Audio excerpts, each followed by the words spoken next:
Bismillahirrahmanirrahim. Alhamdulillahirabbil alamin.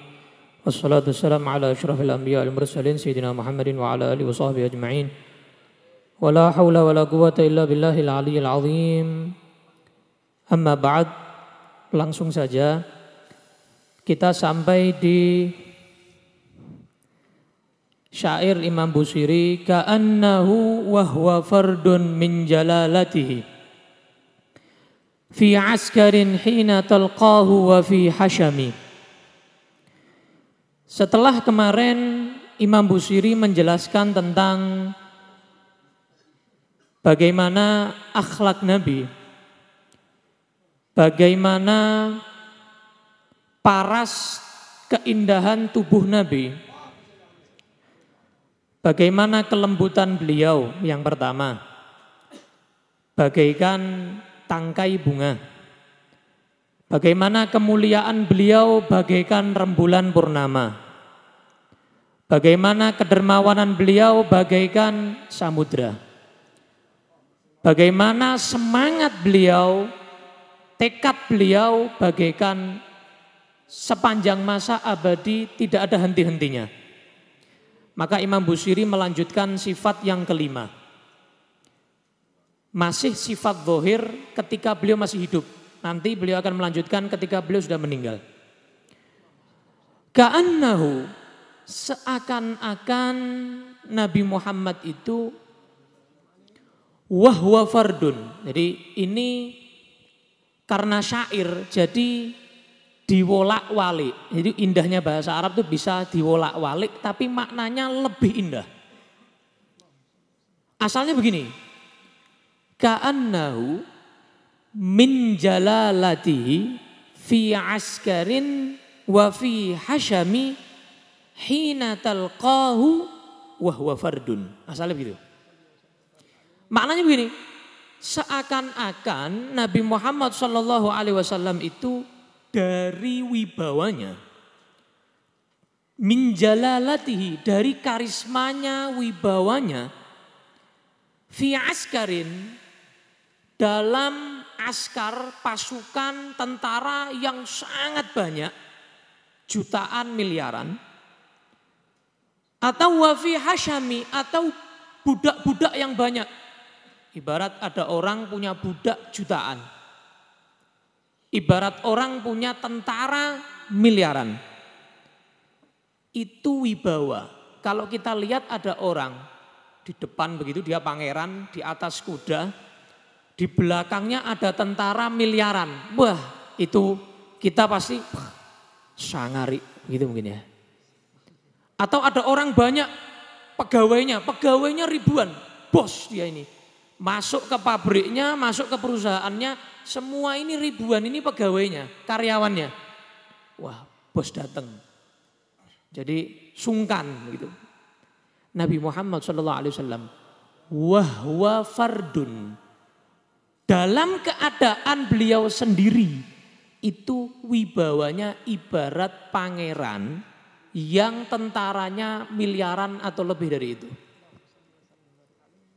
Ibarat orang yang punya tadi itu karyawan ribuan atau jutaan, yang mana mungkin orang bilang sangar, berwibawa, berkarisma, itulah Nabi Muhammad dalam keadaan wahwa fardun sendiri.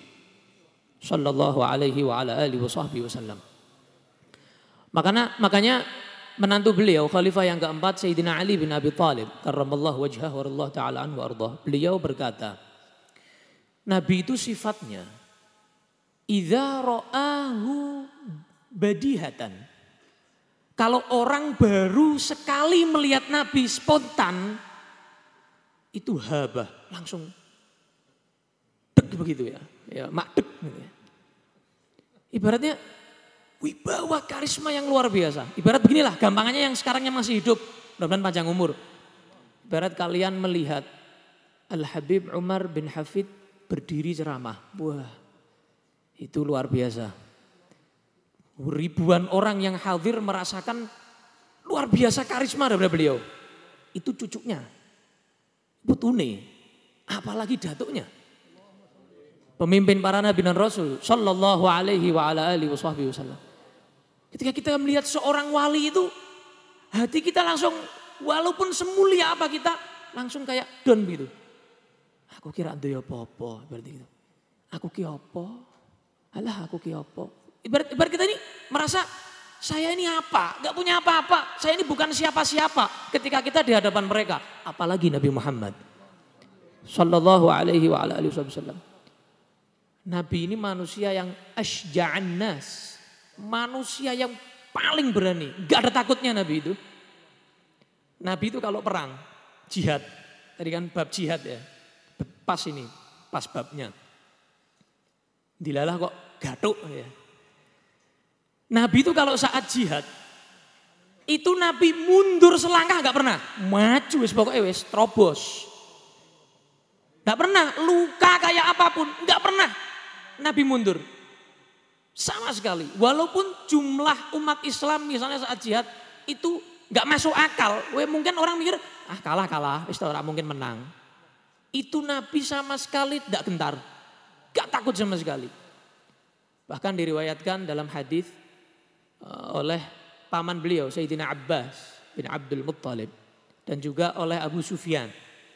Ketika perang Hunain. Itu umat Islam merasa, wah saiki awake dhewe akeh. Kenapa? Umat Islam total saat itu 12.000. 12.000. Lawan kurang lebih juga 12.000. Sepadan. 12.000 lawan 12.000. Alah ji lawan ji. Itu ibaratnya.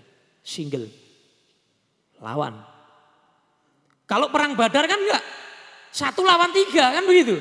1 lawan 3 kurang lebihnya begitu. Tapi perang Hunain Allah menceritakan dalam Al-Quran. Idh a'jabatkum kathratukum. Ketika kalian merasa banyak, wis to menang begitu ibaratnya. Tidak seperti perang Badar. Perang Badar tawakale sing dhuwur. Pikirnya orang-orang kafir wis tak mungkin menang Islam. Tapi ketika perang Hunain sama, 12.000 lawan 12.000. Umat Islam merasa menang. Gak mungkin kalah. Bodoh. Falam tughni ankum syai'a. Kata Allah, mbok kira akeh iku gari menang. Kalian kira banyak itu terus mesti menang. Pasti kalian tadi itu faiz, pasti ghalib, pasti kalian tadi itu dapat kemenangan. Juara? Oh, belum tentu. Wa dhaqat 'alaikumul ardu bima rahubat, sehingga umat Islam saat itu dari terporak-porandakan. Wes kocar-kacir itu 12.000 lan 12.000 beda sama perang Badar. Perang Badar blas ra kocar-kacir. Tapi saat perang Hunain kocar-kacir. Itu Sayyidina Abbas riwayat, saya itu pegangan sama pelana keledainya Nabi dari takutnya. Kocar-kacir ini 12.000 bayang kayak kocar-kacir 12.000. Bukan orang 1.000, 2.000 ini 12.000. Depannya musuh 12.000. Abu Sufyan lagi seteko mburi wis. Kenapa mereka tadi itu gandolan keledainya Nabi? Nabi Muhammad gak mungkin kalah. Nabi Muhammad gak mungkin mundur. Nabi Muhammad saat itu di saat yang sangat mengkhawatirkan umat Islam bisa kalah ini. Saat perang Hunain, Nabi Muhammad maju sambil beliau teriak. Beliau maju sudah. Tang teng sudah. Maju Nabi Muhammad SAW sehingga para sahabat melihat keberanian Nabi. Bagaimana wibawanya Nabi saat jihad. Yang mundur itu. Tsumma wallaitum mudbirin kata Allah. Ada yang mundur. Maju lagi, maju. Nah, yuk maju. Ketika mereka semua melihat Nabi Muhammad beraninya seperti itu. 12.000 tidak mundur. Padahal sebagian banyak itu mundur. Mereka semua maju akhirnya dapat kemenangan dari Allah. Tsumma kata Allah dalam Al-Quran. Anzala alaikum sakinatahu. Kemudian saat kalian mundur terporan-porandakan kocar-kacir. Allah menurunkan ketenangan pada ala rasulihi, pada rasulnya Nabi Muhammad. Ini Allah ceritakan dalam Al-Quran ini. Kemudian Allah turunkan ketenangan pada Nabi Muhammad SAW. Ketika Nabi tenang, umatnya tenang, sahabat tenang. Wa alal mu'mini, dan juga umat mukminin tenang juga, diberi ketenangan oleh Allah Subhanahu wa taala. Yang sebelumnya kocar-kacir ketakutan. Wa anzala junudan lam tarauha. Dan Allah menurunkan malaikat untuk kedua kalinya setelah perang Badar. Bedanya kalau saat perang Hunain imamai hijau. Malaikat berimamah hijau. Wis ngerti cara perang. Karena perang Badar wis diajari Allah. Saat perang Badar kan mereka nggak tahu caranya. Makanya kata para sahabat kita ini kalau membedakan yang mati daripada orang kafir saat perang Badar tuh yang bunuh orang Islam, manusia atau malaikat gampang. Kalau orang Islam manusia yang bunuh itu berarti wis potongannya rak karuan wis ono sing pedhot kene ini.